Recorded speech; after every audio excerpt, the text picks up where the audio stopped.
You are listening to KLRN Radio, where liberty and reason still reign.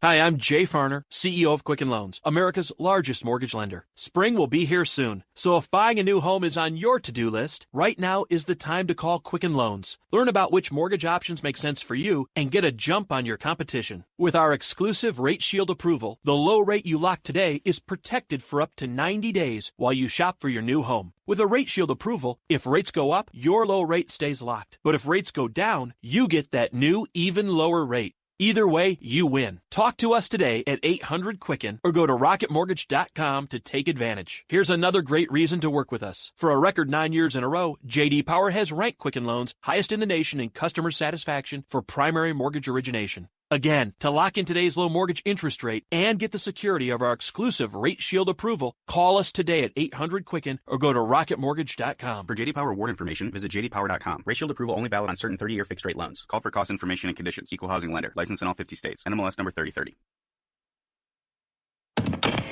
Hi, welcome to the Subway ad for the new Sesame Ginger Glazed Chicken Signature Wrap. How would you like it? I'll take a... Sports announcer at home? Yeah, how'd you... We just know. My wife picks up the new signature wrap. It's got double the rotisserie-style chicken mixed with a sesame ginger glaze. She appears annoyed at me, but she shrugs it off. Those sweet and savory flavors are calling her name. She lifts the wrap and she takes the bite! Incredible! And now she's closing the door on my... Subway, make it what you want. Limited time only at participating restaurants. Double meat based on average 6-inch sub. I'm little teapot, short and stout. Here is my handle and here is my spout. No, Dad, like this. When I get all steamed up, then I shout, tip me over and pour me out. This is WWE superstar Roman Reigns. It only takes a moment to make a moment. Take time to be a dad today. Visit fatherhood.gov, brought to you by the U.S. Department of Health and Human Services and the Ad Council. KLRN Radio has advertising rates available. We have rates to fit almost any budget. Contact us at advertising@klrnradio.com.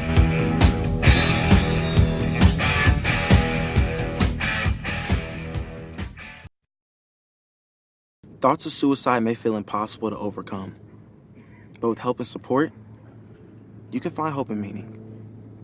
Call the National Suicide Prevention Lifeline at 1-800-273-TALK to speak to a counselor, or visit suicidepreventionlifeline.org.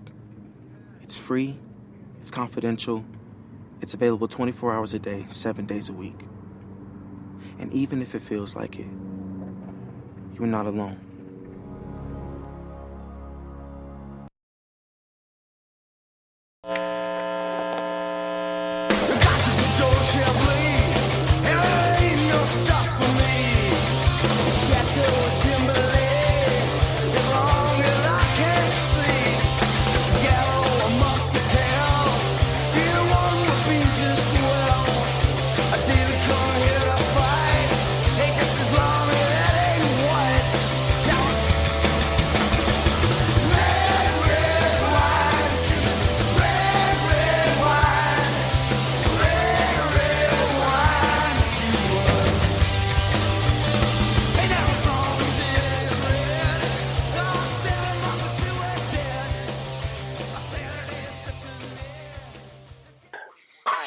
And good evening. I am miraculously not on the couch alone tonight. I am honored to be joined by not just my buddy Scott's Fire Stacy, but we have Martini Shark, Brad, on the air with us tonight.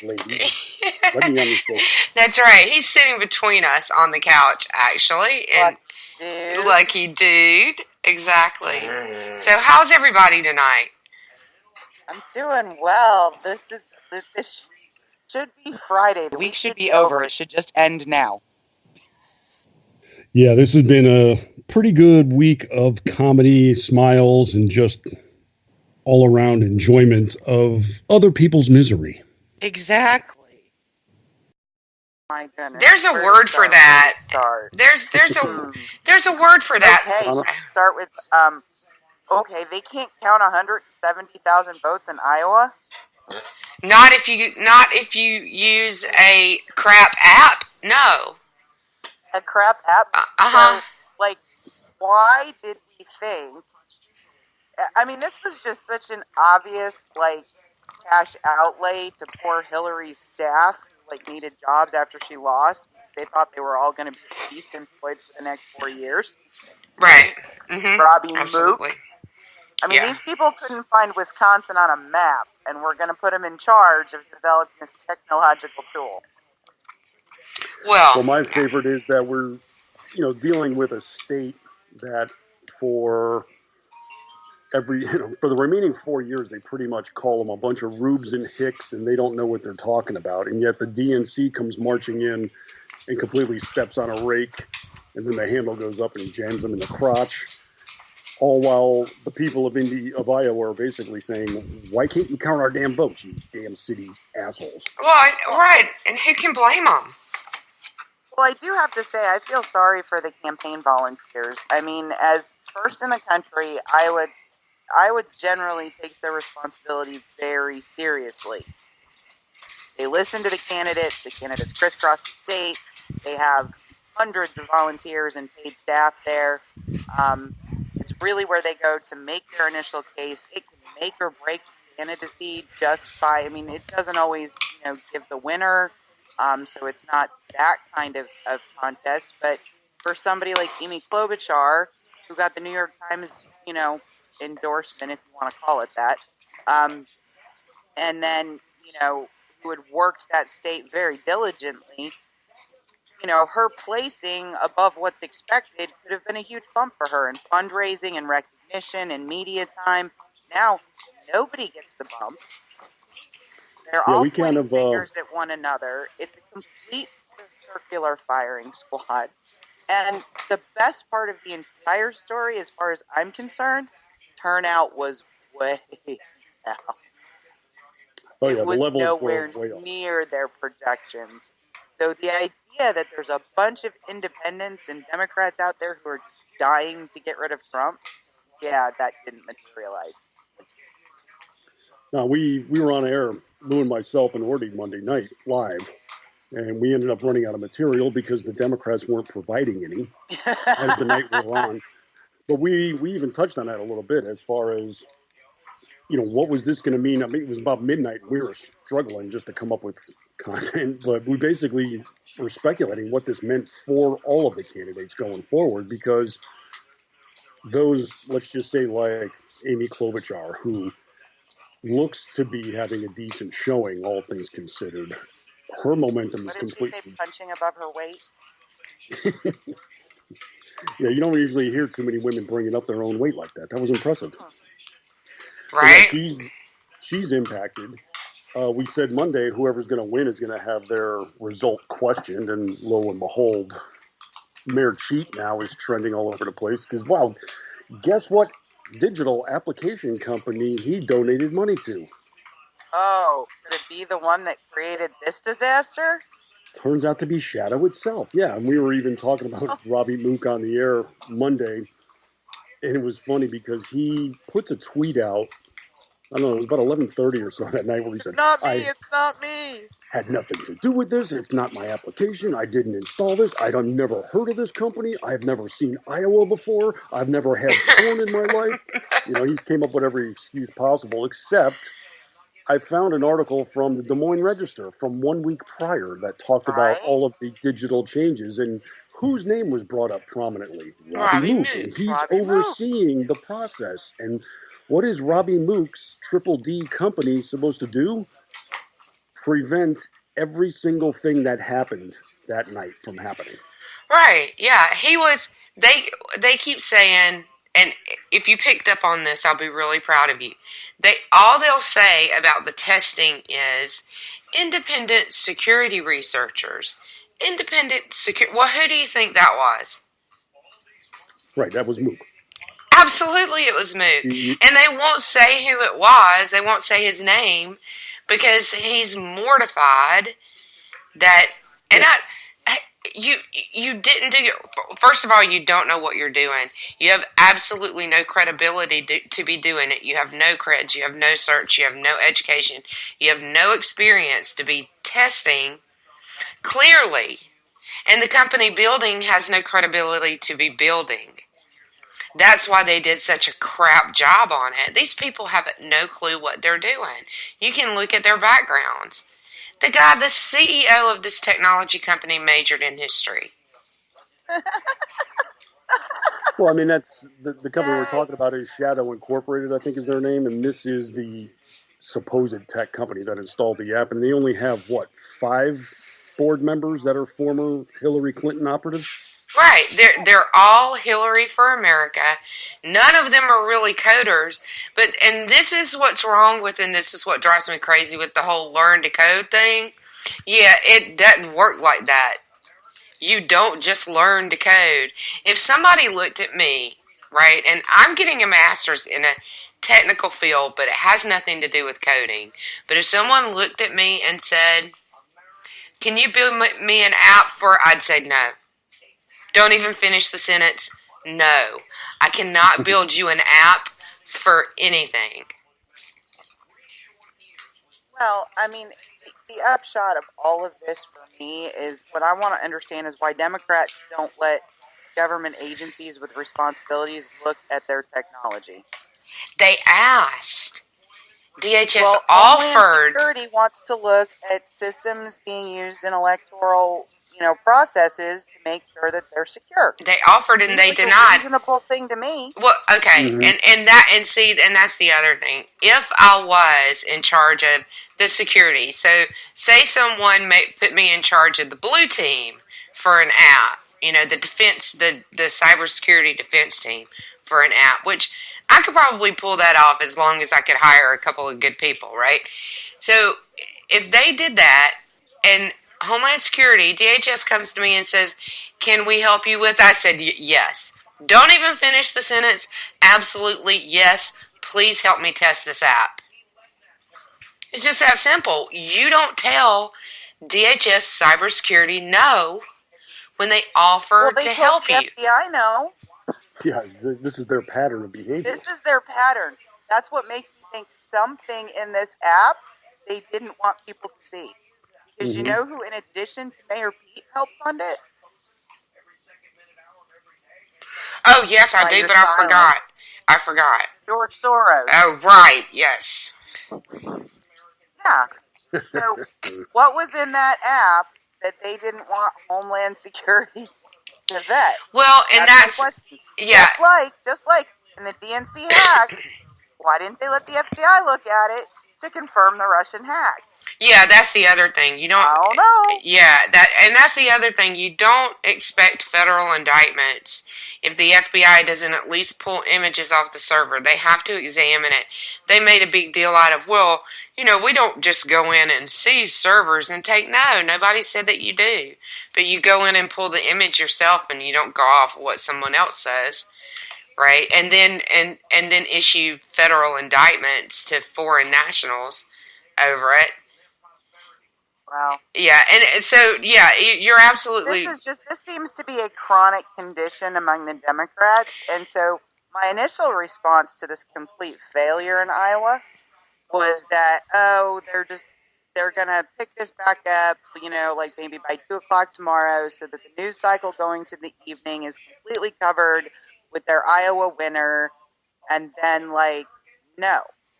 Because I fully expected when I woke up the next morning that I would know who won Iowa. Nope, wasn't there. And so I'm like, they're just holding it to interfere with the, with the press leading up to the State of the Union, da-da-da-da-da. Nope, put 60% out of it. People were like, what kind of sense does this make? And then you get some serious insight into the whole thing, because even though Bernie Sanders, with what's been reported, is leading the popular vote, Mayor Pete is supposedly leading the delegate vote. These are the same people that don't like the Electoral College and want the popular vote. But they won't even use the popular vote in their own caucuses. Well, what's beautiful here is you've got this is a referendum basically on all these socialist candidates. And I think Monday we saw the perfect socialist result take place. One, you've got the complete breakdown of a government system that works. Absolutely. Zero. You've got One of the funnier stories was Bernie Sanders complaining that in one of the precincts they had won by something significant, like 5% or more. I mean, it was a blowout for him. And at the end of the night, everybody got the same amount of delegates. So he actually had to do vote reallocation, as he professes with money. Right. Redistribution. And then he had to redistribute his votes and delegates. Right. And he's bitching about it. Oh, really, Bernie? That's interesting. And then at the end of the night, what happened? Everybody got to claim they were a winner. I know. Mayor Pete's speech was the best. It's like he expected something. Like if you're a Bernie supporter after what happened in 2016 and you saw this whole thing just go down, Pete's name on the Pete for America on the donor list for this organization, and Pete running out to claim victory. Whoa, boy, you don't even need a tinfoil hat. No, it's like our internal numbers indicated that we won, really, because nobody else has a single clue what the hell is going on in the state, Pete. So please explain. Yeah. No, there was actually like a communication that went around that said, "Hey, if you took pictures on your phone of your results, send them to us." Oh, that's secure. Oh wow. Yeah. Oh wow. They had. And then they're like putting the coin flips on gifts, and I'm like, okay, like this is Iowa's thing. And the DNC can do whatever they want. I saw a Republican, an Iowa Republican officer say, "Yeah, we just do straight popular vote. We don't, by secret ballot. We don't do this nonsense." So that's some good news. At least when we caucus in Iowa, we know what's going on. And the other thing that nobody or almost nobody reported is that 30,000 caucus goers showed up for Donald Trump, and that broke the previous record for an incumbent, which was Barack Obama, by 5,000. Yeah, it was good. Did you see the video of Joe Walsh at a Oh gathering? my God, that was great. Like I don't even know if there's a Republican primary for president in my state. We have other stuff going on that I'll have to vote in primaries for. But if there is, I'm just going to laugh. I mean, this whole thing is laughable. And the anti-Trump contingent at this point, like, okay, so we have the complete Iowa screw-up. Then we have the State of the Union go off, right? And I'm sitting there listening, and I look at the commentary of people like Bill Kristol and Tom Nichols and Anna Navarro and all these other morons, right? That State of the Union address, by any other Republican, they would have been near tears with joy. Mm-hmm. Right? And I will call the State of the Union address exactly what it is. It was very good Trump. There's good Trump and there's bad Trump. But I will say that I think some of the bad Trump has to do with the fact that the media will never cover him properly, no matter what. He knows that if he does something caustic, okay, that the media will cover it, but 9 times out of 10, it's going to get his message across. So after the State of the Union, which is the first State of the Union in a long time where I left feeling so good about being an American, like I was proud of my country, found our place in the world again, this is wonderful kind of thing, right? And then he starts tweeting out the memes of Nancy Pelosi. Well, the only reason he does that is to let CNN viewers who didn't watch the speech see what Nancy Pelosi did at the end. Because they will cover it. Oh, yeah. Well, the thing that really worked to his favor. Half of bad Trump is to get his message to people that he can't necessarily reach through Fox News or conservative. Well, the reason he was so effective last night is because he stayed on script for a change.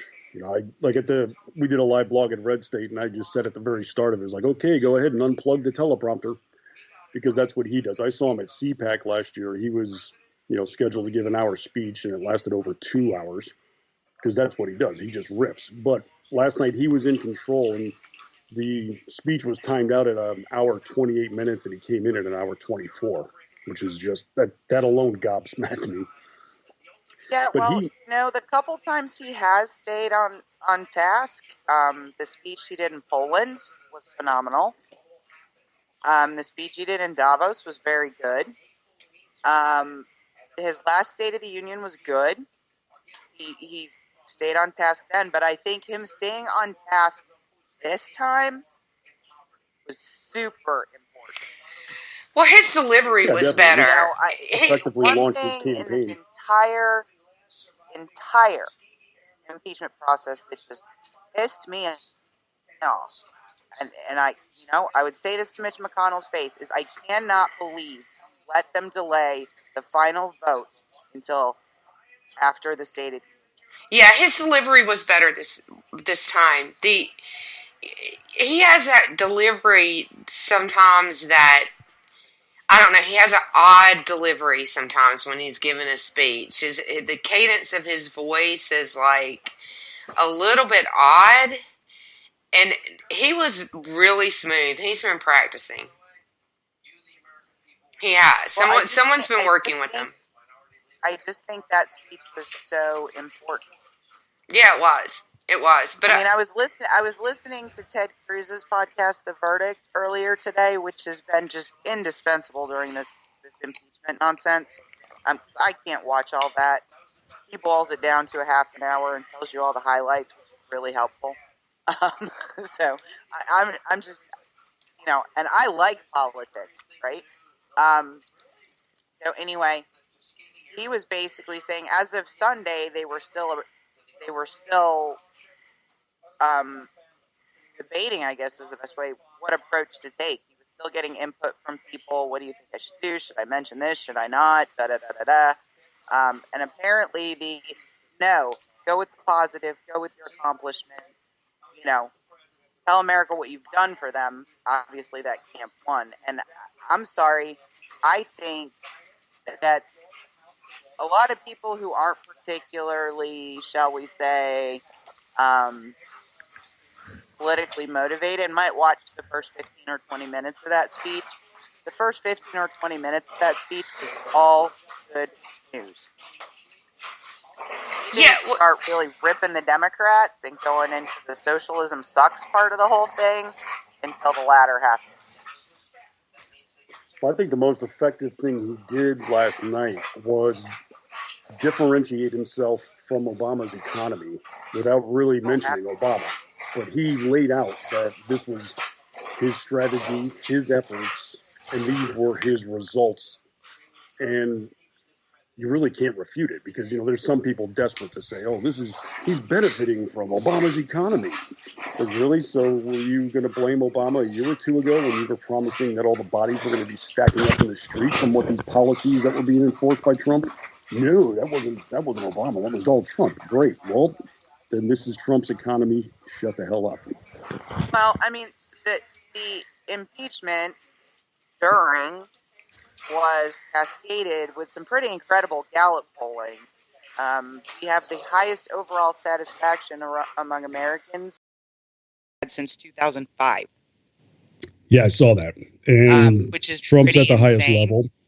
But economy is 68% satisfied, which is up 22% since Obama left office. Security is up almost 20%. Military strength is up 15%. The state of race relations is up 14%. So, for all you people screaming racist on TV, it ain't working. And the thing is, if you look at these polls too, the upswing in every single category began in September. What else began in September? Ooh, I don't know. Impeachment? I mean, if you're into conspiracies, or I should say correlations, that's pretty much around the time they were ramping up this whole impeachment process and talk. So there you go. Well, I mean, at the end of the day, Trump gave a ton of good news. You watch the Democrats sit there being petulant, petty, and of course they all wear white, so you can identify exactly what coalition it is. It's not hard. The only one that even tried to be somewhat balanced was Kristen Sinema. Like, seriously, who can't applaud record unemployment? Who can't applaud 7 million people off food stamps and 10 million people off welfare? People have the dignity of work now. They're taking care of their own families. And you're going to hiss? I mean, if you listen to people who are actually in the room, like Glenn Beck and a few others, they said you couldn't even hear what the Democrats were doing, but they were just being downright rude. And Trump never missed a beat. Oh, yeah. I mean, the way they were behaving last night, it was almost like they were afraid if they were seen applauding for the wrong topic or policy that was going to be used in a campaign ad. So they had to sit on their hands, which is patently ridiculous. But, this is... Yeah, he did. That was the thing. He didn't miss a beat, no matter how ridiculous they were, right? So, and I think that was the most, he rose above what was going on, what they were doing, and how petty they were being, and how ridiculous everything was. And at the end, the closing bell or whatever that was rung was the most petty thing that happened all night. And if you notice the look on Pence's face, he was like, and it was, to me, it said, and there it is, right? And Trump acted like he didn't even notice it at all.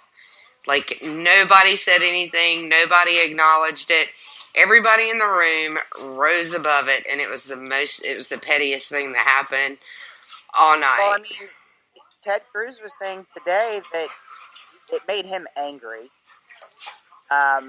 Like, he left the chamber after that beautiful closing. I'm sorry, that closing at the State of the Union about America, what we've accomplished, while we haven't always been perfect, the things we've developed, our pioneer spirit. I mean, that ending was phenomenal. And for her to do that, for Nancy Pelosi to stand up and take her copy of the speech, which included 100-year-old Tuskegee airmen, it included victims of terrorism and crime, it included, a family being reunited, a baby born at 21 weeks. I mean, all of these things that we should be able to come together around as Americans. Like, do you really look at a 2-year-old who was born at 21 weeks and has survived and is having a happy childhood, other than she was up way past her bedtime? But it wasn't her copy. It wasn't her copy. It was the official copy. It was the National Archives copy. Well, I mean, to me, her doing that after making faces and playing with her mouth the whole time she was up there, and like, get your tongue in there and stop playing with the dentures. But anyway, her doing that killed the final Democrat argument. So, Brad kind of talked about how, they're from the government, they're going to fix everything, we're going to run this, we're going to run industry, we're going to run healthcare, we're going to fix all of the things, right? Yep. They blew that in Iowa. Yep. The one argument, Trump is chaotic and this and that and the other thing, well, he kind of blew that yesterday in the speech. He went down an entire list of accomplishments, and that's huge. Literally, January has been an incredible month for this man. Well, it's been an incredible... 2 trade deals, killer job numbers, right? It's been an incredible 3 years. It's just all come to fruition in the past 2 or 3 months, and he was able to spell it all out. Oh, yeah, but I'm just saying, if you looked at him last night, just ringing off those accomplishments one after one, that does not look chaotic, and he did not look chaotic. No, he wasn't chaotic. The last argument they had is, we're the adults in the room, and Nancy Pelosi blew that when she tore those. Totally blew it. And here's the other thing. If they didn't prove that they set up their talking points, and they don't they don't have anything to do with the truth, and they could care less what the truth is, their talking points are what their talking points are going to be, regardless of what the facts are. They proved that last night as well. This is the last thing that we'll say before we go into break, and you can shoot it down when we come back if you want to. But immediately after the speech, and even in the opening, the governor from Michigan, even in her opening of her response, said that his State of the Union was partisan. It was not in the least bit partisan. They said that it was divisive. It was anything but divisive. It was probably the least divisive State of the Union than we've heard since Bush was president. I would agree. And that was their talking points all day. And what's her name that he said something about her dead husband? What's her name? Brad, you know her name. No, I'm drawing a blank on that one. Okay, good. We're all drawing a blank on it. But the lady that took her deceased husband's seat that Trump upset during the impeachment or whatever, she said, it depressed me. It was so partisan. I'm like, lady, I understand you might be a little bit upset with this man still, but that is so far from the truth. I don't even know where I can't. How can you say that with a straight face? How can you say that with a straight face? It was insane. She had that line written before the speech. That's exactly my point. Thank you very much, Brad. Y'all ready to go for a break now? Absolutely. Sure. Let's take a break. We'll be right back. Get up, get your man above the red wine.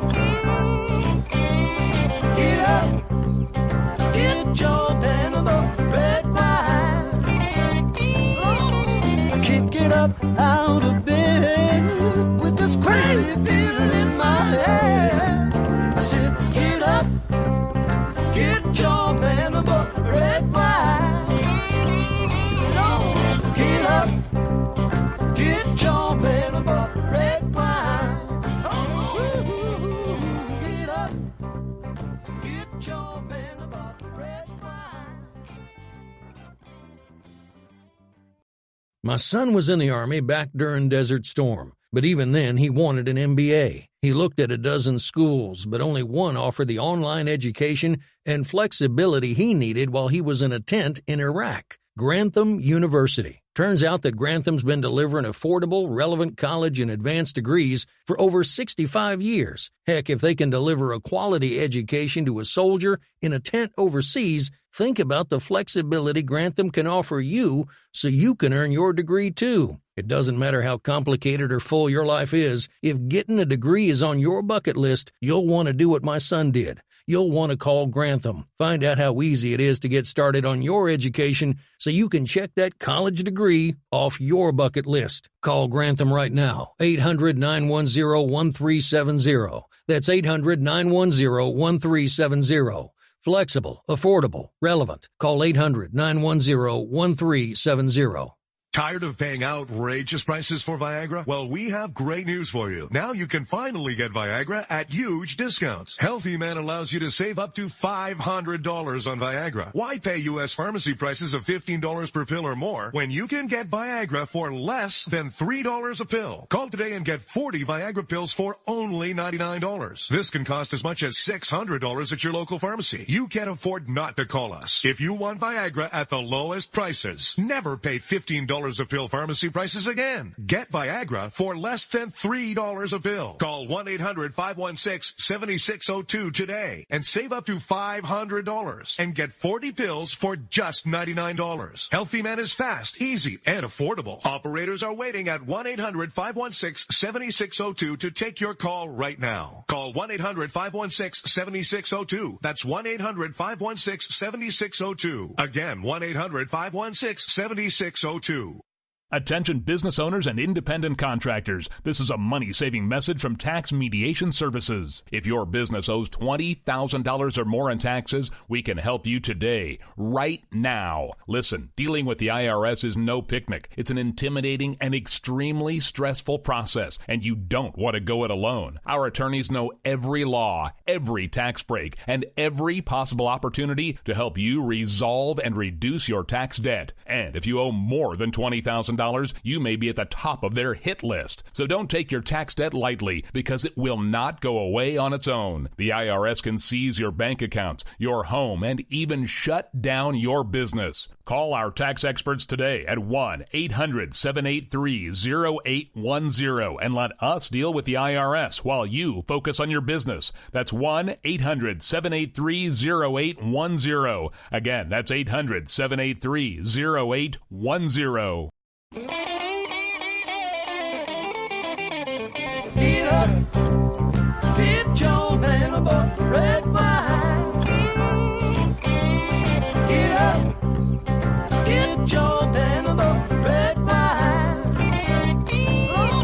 I can't get up out of bed with this crazy feeling in my head. I said, get up, get your man about the red wine. Get up, get your man about the red wine. And we're back. And so, just to wrap up the last segment on Trump's wonderful, awesome, very good week, we have great employment numbers. Jobs numbers today blew expectations out of the water.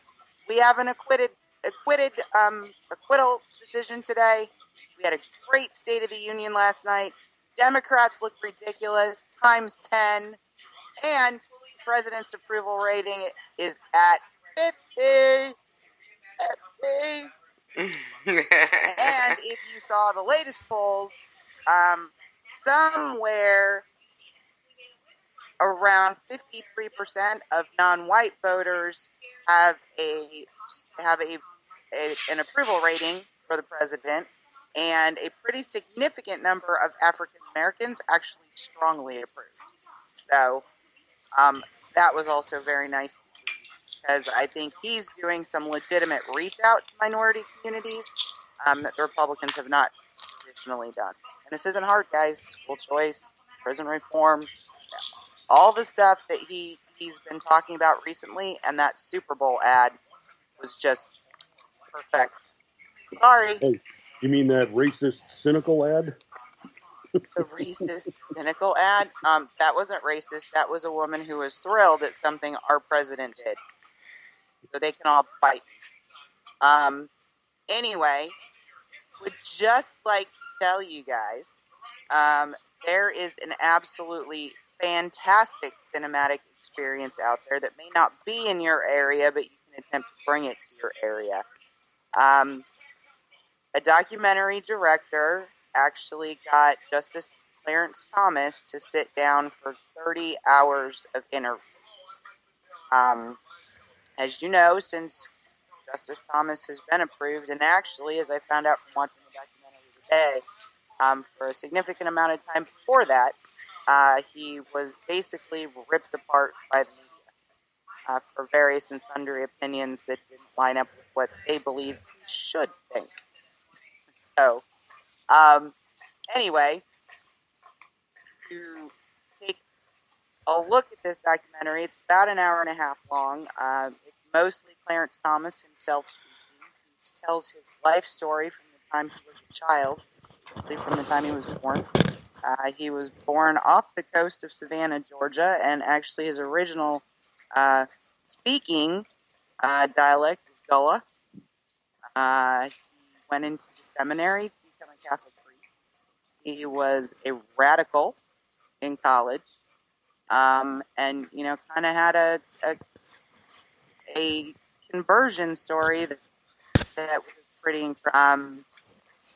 I was a relatively young person, 19, 20 or so, when his confirmation happened. And I remember pieces and parts of that. And at the time, it was a he said, she said. and I've seen various clips of it over the years as, it's come up again. I have to tell you that if watching something through a different lens and taking a completely different attitude towards something and seeing it in a way that you literally can't unsee, is what red pilling is. I think I kind of got red pilled. They played clips of Joe Biden questioning Clarence Thomas as head of the Judiciary Committee. He made no more damn sense than he does now on the campaign trail. Like Clarence Thomas literally said as they're playing the tape, I have no idea what he was asking me. And I just started to laugh. And to watch Senator Ted Kennedy question this man about interactions with a woman was just gross. But you learned one thing very quickly. What happened to Justice Kavanaugh was exactly the same thing that they did to Clarence Thomas in the same steps. Yes, absolutely. It was absolutely the same steps. And you watch Anita Hill after you've watched Christine Blasey Ford, and you're going, she can't remember what she told them. No. She can't remember what she told them. No, and she's making up new. I mean, that story about the Coke can, that was the dumbest thing I ever heard. Who would say that? So this reminds me of the whole Rush Limbaugh thing that happened last night, but this was early on in Rush's career. That happened kind of early, and this is where I can tell how much older I am than you, Stacy, because I remember all of that, like, really, really well. And when the Kavanaugh thing was happening, it was for all of us that were alive and paying attention to what happened to Clarence Thomas, we were completely flashing back when it happened again to Kavanaugh, because it was the exact same playbook. Getting ready to confirm, the FBI shows up, the confidential report is leaked to the media. I mean, I'm just sitting there going, I didn't remember all those individual things because I was aware of it, right? But you were younger. You were much younger. I mean, it's not. Oh yeah, I know, but I mean, it's like you think you know his story, and then you hear that story through his eyes and his wife's eyes, and wow, just wow. And then you look at the press clips, and when you look at press clips of Clarence Thomas and pictures of Clarence Thomas with his family, and with President Reagan and with President Bush, and and other things, the man has a beautiful smile. You know what you never see now? That beautiful smile. He is always very wary. He's very solemn. He's very somber. And post-hearing, the only time you saw him with that smile is when they showed a picture of him because he has an RV. God love it. I love that. He has an RV. And when he doesn't have to be in court, in session, etc., he takes off in his RV and he just goes and sees America. And when people recognize him, they take pictures with him, and he does give them a big smile. But there is no smile in his press coverage. And this is legitimately the first time he has spoken publicly about what he went through, and it is absolutely phenomenal. If you have a chance to see it, I strongly suggest you go. You can go to the website. I believe it's the name of the movie is called Created Equal. If you go there, it lists places around the country where it's showing. I had to drive 40 minutes to see it, and I'm really glad I did. I just think, number one, this is a story that should be an iconic American story when you look at where this man came from and where he sits today. Number two, it really gives you it reinforces your sense of everything that you think has been going on for a really long time that has just become very apparent at this point. But it will also make you, if you watch the Kavanaugh hearings, make you grin a little bit, because the people who were all over this at the Senate Judiciary hearing were Grassley and Hatch, and they were equally as protective of and insistent on process for Kavanaugh. I mean, they clearly had seen this all before, and I think that's why Orrin Hatch got a little bit sassy about it. Well, what struck me the most about that whole hearing, I mean, I couldn't watch it as ardently as I wanted to at the time. I mean, I was probably my early 20-year-old range, but I was working, so I had to always catch highlights and stuff. But what struck me was it was real clear there was a narrative from the Democrats. It was obvious the media was picking up on it.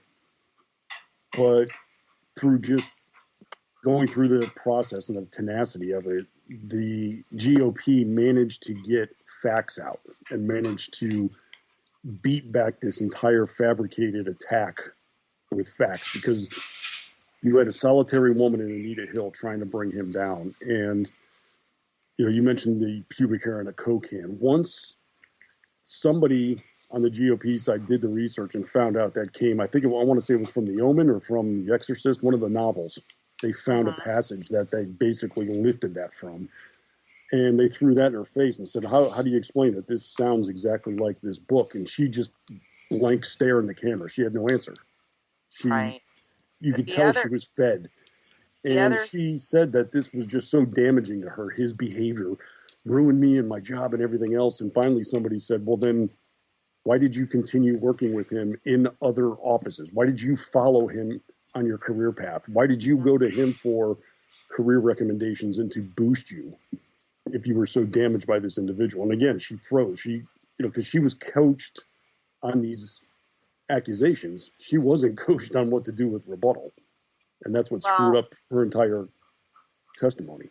The other thing that became abundantly clear was the first group to withdraw their support or come out of neutrality was the NAACP.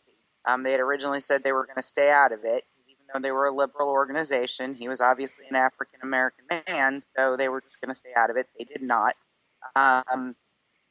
Supposedly that was under pressure from the AFL-CIO, who was under pressure from women's groups who were really worried about what? Abortion rights. It was about the same central issue, because Clarence Thomas has developed the doctrine of natural rights, which he believes are articulated in the Constitution, and they were trying to get him to relate that to his position on abortion, and he would not give a position on Roe versus Wade during the hearings, and that got everybody real scared. But all of the protests, all of them, were women's organizations worried about abortion. Always. So, but again, strongly suggest you go see it. The Twitter account is out on my TL at ScottsFire, SCOTSFYRE. And I think when somebody does this for someone in the conservative movement, or an iconic conservative like Thomas, whose story has never really been out there, we need to support the filmmaker too. We complain about the culture. If we don't support the culture, we're just going to keep complaining about it. Indeed. Yeah, I'm going to have to reach out. I got to see if I can get a screener, because it's not playing anywhere near me. So I'll have to. You can book a theater. They'll screen the movie. All right. I'll see if they can bring it my way. Awesome. Talk to them. One thing that came out of this, though, is, and it pisses me off, that the GOP has never learned how to fight, because this was one example where they actually put up a proper fight, and Kavanaugh was another one. I'm kind of emboldened with this current leadership we've got, where it seems like they have figured out how to fight back, how to hit back. Somebody hits you in the jaw, you pick up a bar stool. I think it's easier. I think too, what happened to Thomas was bad enough, and most of the folks in the Senate now and all of that were at least cognizant at the time, even if they weren't into the details.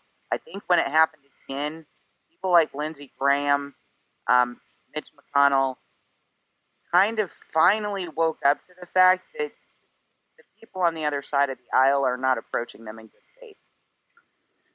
No, they seem to have figured it out. I think it. And they just don't anymore. No, I think it's easier under Trump. I think it is easier under Trump. They can be bolder. They can be brasser. They can be more out there. And they're not going to get their hands slapped by anybody, but they've got the support to do that. That's what I think it is. And oh my God, Lindsey Graham did show up on one of Ted Cruz's podcasts. That dude is funny. Yeah. Well, the great thing about him is the Democrats trot him out all the time, and they bring up his old quotes where he had all these negative things to say about Trump. Mm-hmm. They don't grasp that their behavior has turned him. They don't see that part. You used to hate him. You used to say this. Kavanaugh hearings had a huge impact on him. Well, not only that. If you watch him one-on-one with people, what won people over to Trump is Trump. And if you watch the people that supported him along the way, the ones who started out supporting them, the ones who came along to support him, the ones who kind of like he grew on them, I believe, this is my belief, that is totally a product of who he is. If you watch him one-on-one with people, you can tell. He won them over. And this is why I think why. And it goes back to what the people who have worked for him for decades say about him. Yes, he is when he stands up in front of a crowd, when he gets in front of the media, when he's upset about something, he's a total New Yorker. Stacy knows exactly what I'm talking about. I don't know about you, Brad, but Stacy knows exactly he's a total New Yorker. That's how he comes across. That's how he acts. He's combative. That's who he is. But one-on-one with people, he is a hell of a guy.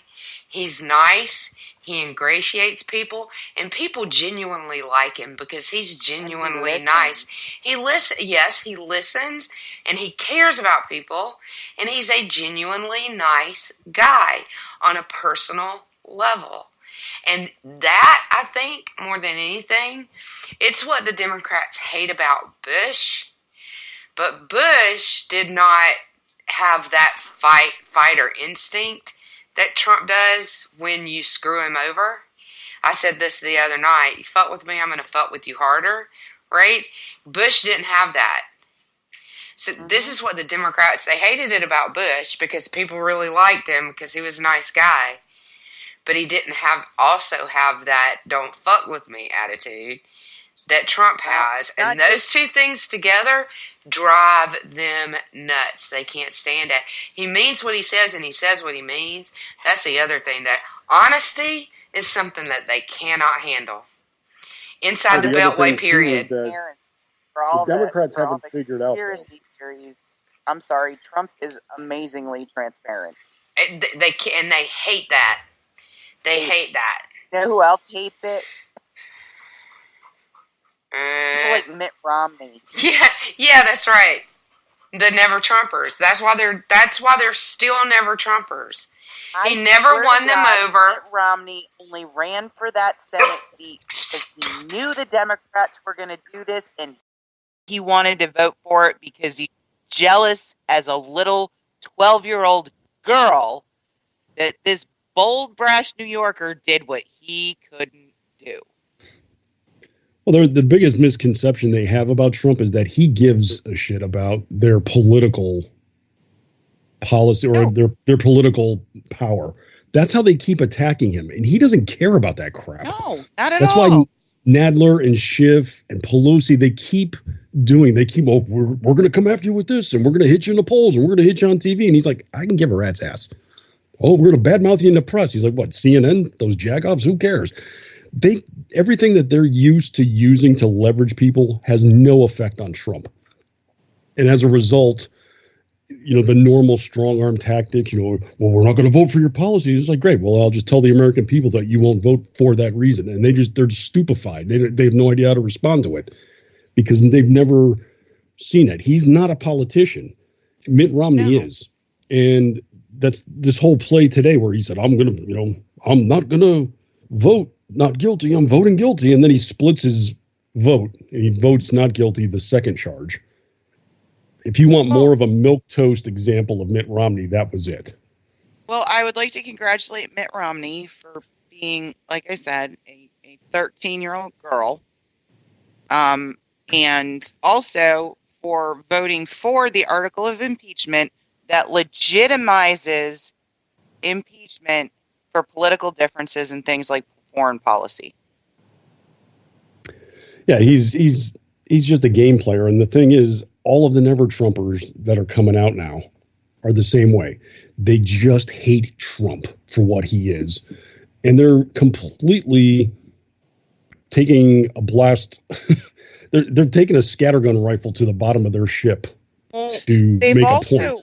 They've also become what they proclaim to hate about him. Look at Rick Wilson's mouth. Look at Tom Nichols' mouth. Look at even Bill Kristol.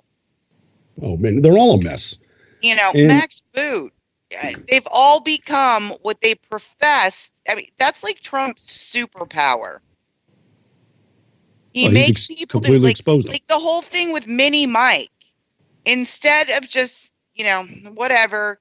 The only one who handled the nickname right is Buttigieg. He actually had buttons made that said Boot Edge Edge. Mm-hmm. He owned it. Nobody else has ever owned a nickname.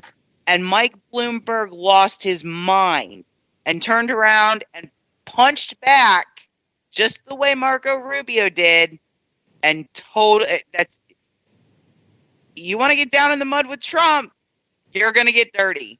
That's every single GOP candidate in 2016 learned that. You cannot out-Trump Trump. Stop trying. Well, here's the best way you can expose the vacancy of the never-Trumpers. They keep claiming that, they're the true conservatives. We're fighting for conservatism, but all they do is back Democrats and liberal policy. Well, that's because what they don't understand and what most corporate media doesn't understand is you are no longer looking at Democrat or Republican. You have a lot of Trump supporters talking to Tulsi supporters, Yang supporters, and even Bernie supporters. This is pure outside establishment, inside establishment. 2016 wasn't about Democrat and Republican. It was about outsider. Mm-hmm. The Democrats are trying to replicate that, but they can't get through the DNC because the DNC is not a Democratic organization. And if people don't start, the first person that picks up on that realignment might be crowned king. Because, it's ridiculous. This isn't about Democrat and Republican anymore. And it hasn't been for about 2 years. Yep, that's probably true. That's probably true. I will say this before we have to get out of here, because we have to get out of here. In the Republican primaries in 2016, there was one candidate that owned it and did a really good job with Trump, and that was Lindsey Graham with the telephone. That was awesome. Yeah, and kudos to Lindsey. He was the exception there. But so you guys say goodnight. Well, I will say goodnight. Thank you all for joining us. Hope you enjoyed it. We love having you guys in chat. You can follow me on Twitter at Scottsfire, SCOTSFYRE. You can follow my Facebook page at Liberty Gypsy, and you can also check me out when I write an OK Report. And catch her on the Loftus Party podcast. Oh, yeah, I'm on that other one with that Michael guy, too. Yeah, with that dude. Yeah. That dude. He's okay. He's okay. And then Martini Shark, tell us about what you're doing. Oh, I'm all over the place. You can find my scribblings over at Red State, Hot Air, Twitchy. I do some movie writing with Christian Toto at Hollywood and Toto. I've got my Bad Movie podcast tomorrow night at Disasters in the Making, 8 p.m. Eastern. 7 Central for all you other people. And over on Twitter, you can find me at Martini Shark, or if you want some horrible Hollywood news, put Disasters in the Making in the search. You'll see our account on there as well. Baby shark, do do do do do. I'm gonna, next time you're on with us, I'm gonna, like, that's gonna be our bumper. And I am Cyber War Podcast on Twitter. That's really the only place that you can find me, except for Monday nights on Cyber Wars with my buddies Orty and Stoner Brewing Company. So, who are in the chat, I believe. Thanks, guys. So, we're going to get out of here and make room for Rick. I believe he's got Robinson and Wright tonight, and he'll be on right after us. Unless he's not. Something will be on. Sometimes you never know. So, but thanks for joining us. Thanks for being in chat. We love you guys. You're the best. We're out of here. Good night.